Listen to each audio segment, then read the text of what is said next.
Up बिच। दोस्तों सच सच एक बात बोलूं, आज जब जब आहाना आर्यमन को लेकर इतनी बेइज्जती कर रही थी तो मेरा खून खौल रहा था।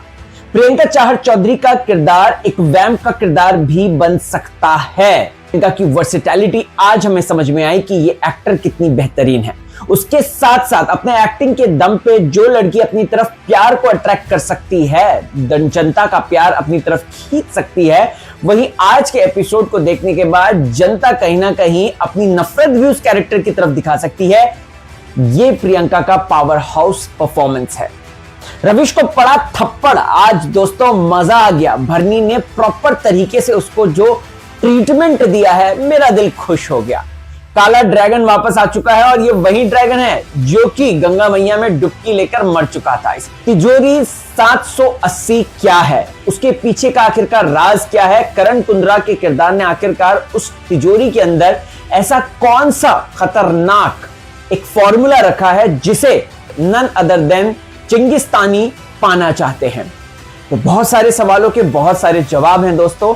चलिए आज के रिव्यू में इसके बारे में बात करते हैं। नागिन सीजन 7 का आज का episode all in one best episode था। जी हां दोस्तों, आज के एपिसोड में जहां एक्शन था वहीं साथ ही साथ एक रोमांस ट्रैक भी चल रहा था, उसके साथ साथ एक कलेश का मौका चल रहा था और यस ऑफ कोर्स कैसे भूल सकते हैं ड्रैगन की वो आवाज कि मैं तुम्हारा दुश्मन हूं नागिन। आप लोगों को तो पता ही है कि मैंने आपको पिछली अपनी वीडियोस में बताया है कि जैन इबाद खान जो हैं वो आ चुके हैं। ये जादू है जिनिका वाले जो एक्टर हैं और ये है आशिकी मोहब्बतें वाले एक्टर, वो फाइनली इसमें आ चुके हैं। इस बार उसकी आवाज यूज की गई है दोस्तों, और जब वो ड्रैगन बनकर आएगा, ओ माय गॉड, उसे देखने के लिए तो मैं बहुत ज्यादा एक्साइटेड हूं।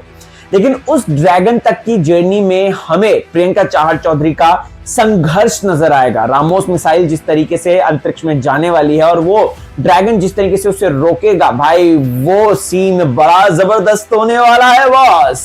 तो चलिए आज के रिव्यू की शुरुआत में ये भी बता देते हैं कि कैसे प्रियंका ने आज कहीं ना कहीं एक्टिंग का वो वर्चस्व दिखा दिया है जिसके चलते अंदर से दिल के लिए ना मेरे एक पल के लिए हेट निकल रही थी आहाना के लिए। यार ये गंदी कितनी लड़की है, मतलब ठीक है यार, आर्यमन का दिल तोड़ना है, सीधा तोड़ के जाओ ना यार, बेचारे को इतना मासूम को इतना क्यों सुनाना। आर्यमन की अगर बात करें दोस्तों तो आज के एपिसोड में आर्यमन पूरे एपिसोड को खा गया अपनी इनोसेंस से। जिस तरीके से उसने अपने आप को दिखाया है, मतलब वो कैरेक्टर ने अपने आप को जिया है दोस्तों, और जिस कश्मकश जिस तरीके के माइंडसेट में वो फंसा हुआ है, मैं उससे बहुत ज्यादा रिलेट कर पाया। मेरा दिल कहने लग गया यार बेचारे को इतना तो मत सुना आहाना कम से कम। तो भाई सबसे पहले हम सीन में देखते हैं जहां पे बोर्ड ऑफ मीटिंग चल रही है, वो ड्रामा जहां पे हम देखते हैं कि राधिका का पति जो है, सो कॉल्ड पति, जो बोलते वक्त भी ऐसे इशारे करता है, पता नहीं उसके अजीब ही रिएक्शन रहते हैं। वो पति कम, वो उसका भाई ज्यादा लगता है राधिका का। तो वो यहाँ पर बन जाता है उस पूरे न्यूज चैनल का मालिक, लेकिन वो सीधा आर्यमन को बोल देता है कि भाई तुमको यहाँ पर रुकना है। तो बोर्ड ऑफ डायरेक्टर में ले लीजिए या चीफ एग्जीक्यूटिव ले लीजिए, वो आर्यमन ही बन गया है। वो आहाना की तरफ वो वाला शॉट अगर आपने देखा होगा, जब वो आहाना की तरफ देखता है, आहाना यूं करती है और दोनों के बीच में एक आई कॉन्टेक्ट एक्सचेंज होता है। I personally love that moment. मैंने कहा भाई आहाना और आर्यमन क्या कुछ तो गड़बड़ है, कुछ तो गड़बड़ भाई। मजा आ रहा है इन लोगों को देखकर, इन लोगों की जिस तरीके से आई कांटेक्ट बातें चल रही हैं, और फिर उसके बाद जिस तरीके से प्रियंका चाहर चौधरी आती है मटकते मटकते और उसके बाद उसको कांग्रेचुलेशंस कहती है। I just love that scene. वो सीन इतना ज्यादा खूबसूरत फिल्माया गया था भाई। दर्शकों मैं आपको बता दूं तो निर्देशक को इसकी तालियां देनी चाहिए, क्योंकि उन्होंने उन दोनों के बीच की जो केमिस्ट्री है, जो कि जब आई लव यू बोलते हैं या मैं तुमसे प्यार करता हूं, इस तरीके के शब्दों को इस्तेमाल करते हैं और फिर उसके बाद हम लोग जो है एक्टर्स के बीच का कनेक्शन देखते हैं, ठीक है। लेकिन ये वाला कनेक्शन है ना, ये आंखों के थ्रू है, मतलब आंखों से आंखों के थ्रू वाला कनेक्शन है, तो उसे देखने में लिटरली मजा आ जाता है। फिर उसके बाद हम लोग देखते हैं कि भाई राधिका के पास जाती है हमारी नागिन और बोलती है कि तुमने ऐसा क्यों किया। फिर उसके बाद राधिका के पास पानी गिरता है और वो राधिका बोलती है। तो मुझे है ना प्रियंका चाहर चौधरी का वो जो किरदार है, वो जिस तरीके से ट्विस्ट एंड टर्न लाने की कोशिश कर रहा है, शो में मजा आ रहा है। अच्छा एक पर्टिकुलर बात इस जो आहाना और इसके बीच की आर्यमन की केमिस्ट्री के बीच की है कि दोनों एक दूसरे से प्यार करते हैं, लेकिन दोनों ही ये एजम्पशन में है कि वो उसका है और वो उसकी है। तो ऐसे में ना वो जो कंफ्यूजन क्रिएट हो रहा है ऑडियंस के बीच में, वो जो मैजिक क्रिएट हो रहा है, और वो जो तड़प क्रिएट हो रही है ना, वो देखने में बड़ा मजा आ रहा है। आपको क्या लगता है इस बारे में? कमेंट करो यार, आपको भी क्या ऐसा महसूस हुआ? क्योंकि मुझे महसूस हुआ और मैं जो महसूस करता हूं वो अपने रिव्यूज में आप लोगों के लिए प्रस्तुत कर देता हूं। फिर उसके बाद हम लोग देखते हैं यहां पर दोस्तों एक फुल ऑन फायर सीन, और वो फायर सीन में ड्रैगन वर्सेस नागिन हो जाता है। लिटरली मजा आ जाता है। ए का ठीक है, अच्छा इस्तेमाल कर रहे हैं ये लोग भाई, कुछ कुछ जगह करो ठीक है, I love that, we love that, लेकिन ज्यादा अगर एआई में जाओगे ना, सॉरी बॉस, वो बहुत ज्यादा अझेल और पथेटिक हो जाता है। सो यहाँ पर दोस्तों एक चीज तो साफ है, ज़ैन की आवाज हमने सुन ली है, उसने बोल दिया है कि मैं तुम्हारा सबसे बड़ा दुश्मन हूं। अच्छा, गंगा जी में जो ड्रैगन डूबा उसके बारे में भी खुलासा हो गया है कि वो बच गया है, क्योंकि नागिन ने उसकी आंखों को आंखों से पहचान लिया है, राइट। इन सब के बीच में दोस्तों भरनी बड़े मजे कर रही है। भरनी और वो रविश का सीन है ना दोस्तों, वो कसम से बड़ा मजा आ गया। रविश को जो छांटा पड़ा ना, मैं तो चाहता हूँ इस शो की जितनी भी लड़कियां हैं ना, वो रविश को थप्पड़ मार के एक बार जरूर जाए, और एक बार ईशा का किरदार भी कहीं से जिंदा होकर आ जाए, उसकी आत्मा कहीं से आ जाए और वो रविश को थप्पड़ मार के जाए, क्योंकि वो देखना बड़ा इंटरेस्टिंग होगा। वो लड़का है ना भाई, और वो दिमाग चढ़ता है। वो लड़का ठीक है, उसका कैरेक्टर वैसा बनाया गया है, लेकिन वो लड़का एज एन एक्टर भी दिमाग चढ़ता है। सच बताऊं तो पहले वाला रविश ज्यादा मजेदार लगता था, उसे देखने में ऐसा लगता था कि that he is doing something. ये वाला ऐसे खड़ा हो जाता है भोंदू सा, तो अजीब सा लगता है।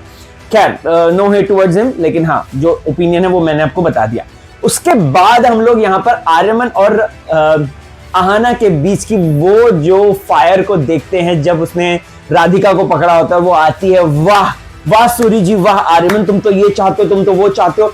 भाई प्रियंका की डायलॉग डिलीवरी सुनना, कितनी वर्सेटैलिटी उसने यूज करी है उस पर्टिकुलर मोनोलॉग में। उसकी वर्सेटैलिटी सबसे अलग थी। लेकिन हाँ, उस कैरेक्टर को देख के ना मेरा मन कर रहा था शट अप बिच, इस तरीके का बोलने का मन कर रहा था मुझे, क्योंकि वो कैरेक्टर इतना ह्यूमिलिएट कर रहा था ना यार, इतना ह्यूमिलिएट मैं क्या कहूं। फिर उसके बाद वही दूसरे कैरेक्टर के पास जाता है, उसके पास जाता है, विक्रम के बाद बोलते हैं आई लव यू, ये वो कर। तो मैं यही सोच रहा था कि यार ये किस तरीके की हिपोक्रेसी है, लेकिन ठीक है, वो उसका कैरेक्टर किसी भले के लिए ही वो चीजें कर रहा है, प्रियंका का वो कैरेक्टर, तो वो ठीक है, वो स्टोरी के साथ जस्टिफाइड है। बट हाँ, फ्यूचर में देखने में मजा आएगा जब ये दोनों आपस में, जब इन लोगों की एक दूसरे की सच्चाई पता चलेगी कि कौन किसको कितना प्यार करता है, वो बहुत ज्यादा मजेदार पल होने वाला है। This is my personal opinion, what's yours? Comment करके इस बारे में जरूर बताइएगा। उसके बाद हम देखते हैं दोस्तों यहाँ पर अगेन ड्रैगन का सिलसिला और भी ज्यादा खतरनाक हो गया है, और उन्होंने यहाँ पर जो रामोस मिसाइल का परीक्षण होने वाला है, उन साइंटिस्ट और वो रॉ एजेंट, उनके ऊपर हमला कर दिया। बट मुझे ऐसा लगता है कि वो नकली होगा, नागिन ने ही कुछ चाल चली होगी और बचा लिया होगा, कुछ ऐसा देख के लग रहा है।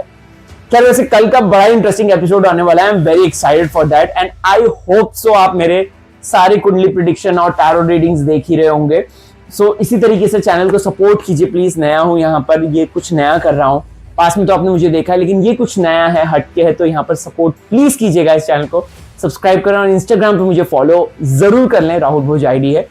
मिलता हूं अगले रिव्यू में कुछ इंटरेस्टिंग बातों के साथ और कुछ अच्छे अच्छे टैरो प्रेडिक्शन और व्लॉग्स के साथ। Bye bye.